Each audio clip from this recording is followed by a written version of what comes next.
नमस्कार शेतकरी बांधवांनो, आपण आहात शेतकरी माझाच्या यूट्यूब चॅनलवरती। शेतकरी बांधवांनो, आता खरड छाटणीच्या वेळेस आपण बऱ्याच वेळा छाटणी करताना बरेच शेतकरी आता शेणखत वापरण्याचा निर्णय घेतात। या शेणखताबाबतीत मी बऱ्याच शेतकऱ्यांकडून ऐकलं आहे की बऱ्याच शेतकऱ्यांमध्ये कन्फ्युजन असतं। काही शेतकऱ्यांची जर शेणखत वापरण्याकडे कोणत्याही प्रकारचा कल दिसत नाही, त्याला कारणही तशीच आहेत। ज्यावेळेस एखाद्या एकर प्लॉटला द्राक्षाच्या ज्यावेळेस तुम्ही शेणखत वापरता, त्यावेळेस पूर्ण वर्षभराची त्याची उत्पादन कॉस्ट शेणखत वापरल्यामुळे बऱ्यापैकी वाढून जाते। त्यामुळे शेणखत न वापरण्याचा निर्णय बरेच द्राक्ष बागायतदार घेत असतात। या शेणखता संदर्भातच मी तुम्हाला या व्हिडिओमध्ये माहिती देणार आहे, तर चला सुरू करूया।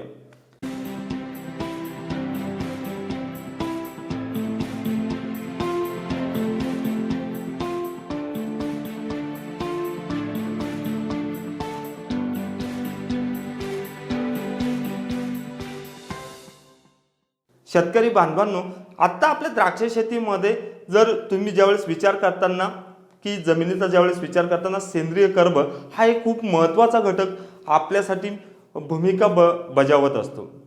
बऱ्याच आता द्राक्ष विभागामध्ये हा सेंद्रिय कर्ब बऱ्याच आपल्याच कल्चर प्रॅक्टिसेसमुळे असेल, वेगवेगळ्या कारणांमुळे तो आता कुठेतरी कमी व्हायला लागला आहे। शेतकरी बांधवांनो, जर तुम्ही तुमच्या व्यवस्थित द्राक्ष उत्पादनासाठी शेणखत हा पर्याय जर टाळत असाल, तर बऱ्याचदा ती आपली भविष्यात म्हणजे 2 वर्षात किंवा असो किंवा 4 वर्षात असो किंवा 5 वर्षात एक मोठी चूक होऊ शकते। सर्वसाधारणपणे तुम्ही वर्षातून 1 वर्षाआड म्हणा की दरवर्षी म्हणा की शेणखत हा पर्याय आपण सर्वांनी द्राक्ष शेतीमध्ये वापरला पाहिजेत।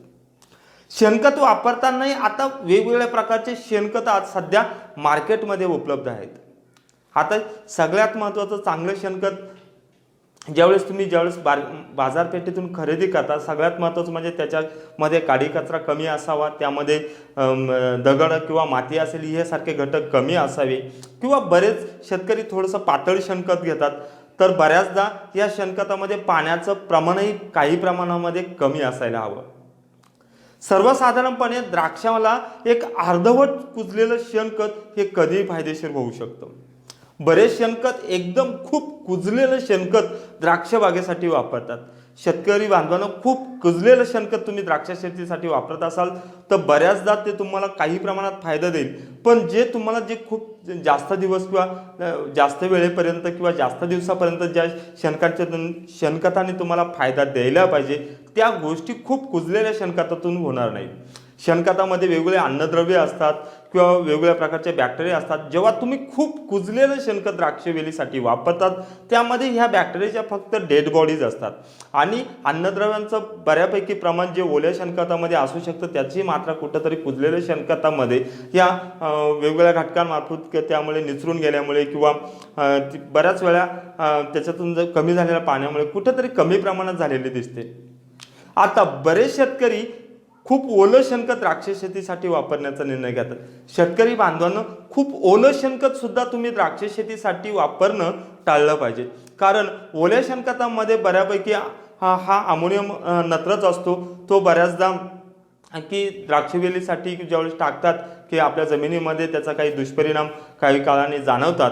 त्यामुळे ओलं शेणखत वापरताना शक्यतो ते कुठंतरी एकदम न टाकता त्याला थोडंसं कुठंतरी अर्धवट कुजण्याच्या स्टेजपर्यंत येऊ देईपर्यंत नंतर द्राक्षवेलीसाठी वापरलं गेलं पाहिजे। पण ओलं शेणखत टाकताना ते कधीही बोधामध्ये टाकताना ते बुजवून टाकू नका।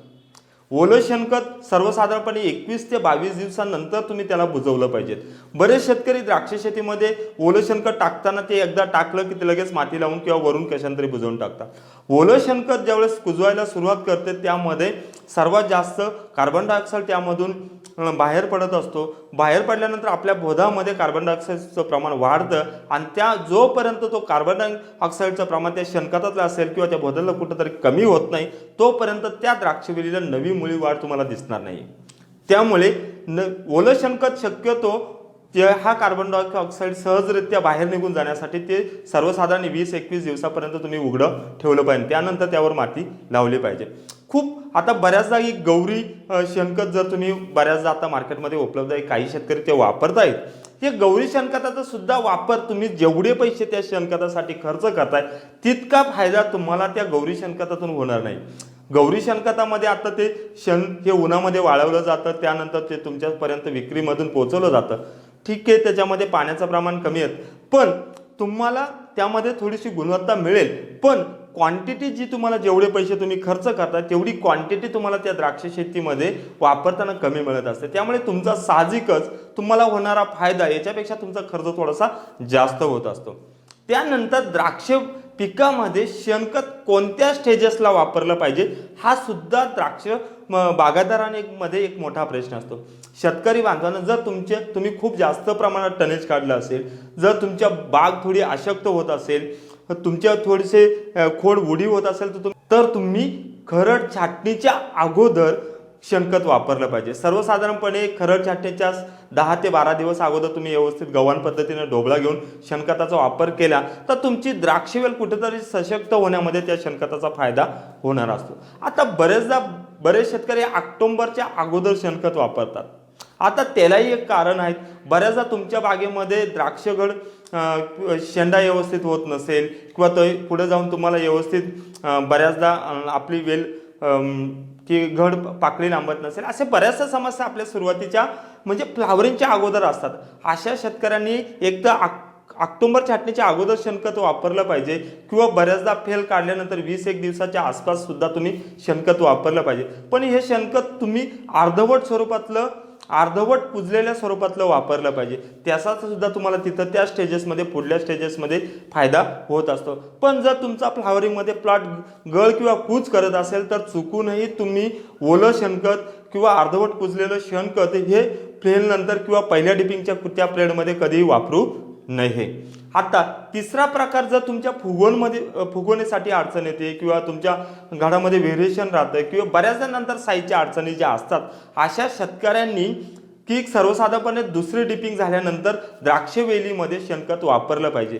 आता ऑक्टोबर छाटणीमध्ये ज्यावेळेस तुम्ही शेणखताचा वापर करतात त्यावेळेस एक लक्षात ठेवा, खरड छाटणीच्या वेळेस शेणखत वापरताना 10 ते 12% तुमची मुळी तुटली तरी काही फरक पडत नाही. पण चुकूनही ऑक्टोबर छाटणीच्या अगोदर शेणखत वापरताना असो किंवा पहिल्या डिपिंग नंतर किंवा फेलच्या आसपास शेणखत वापरताना असो किंवा मनी सेटिंग किंवा दुसऱ्या डिपिंगच्या आसपास शेणखत वापरताना असतो, तुमच्या द्राक्षाची कोणत्याही प्रकारची मुळी तुटायला नको आहेत, कारण त्यामुळे त्याचे सुद्धा दुष्परिणाम तुमच्या वेलीवरती होऊ शकतात. आता बरेच शेतकरी पातळ जे शेणखत असतात त्याच्या सुद्धा बाबतीत की काही शेतकऱ्यांनी थोडी खबरदारी घेतली पाहिजे, कारण जे शेणखत विकते आहे त्यामध्ये पाण्याचा वापराबरोबर की आपले जे डिटर्जंट ज्या पावडर आहेत म्हणजे निर्मासारख्या यासारख्या घटकांचा वापर करून त्यामध्ये त्या शेणखतामध्ये फेस घडून आणला जातो. त्यामुळे त्या शेणखताची जी काय तुम्ही ट्रक वगैरे असेल, गाडी वगैरे असेल, ती थोडी फुगलेली दिसते आणि कमी क्वांटिटीमध्ये तुम्हाला जास्त शेणखत विकण्याचा प्रकार काही खत विक्रेत्याकडून होत असतो. या संदर्भात तुमचे काही प्रश्न असतील, शंका असतील, मला कमेंट बॉक्समध्ये जरूर विचारा. मी त्याला पर्सनली उत्तर देण्याचा प्रयत्न करेन. नमस्कार.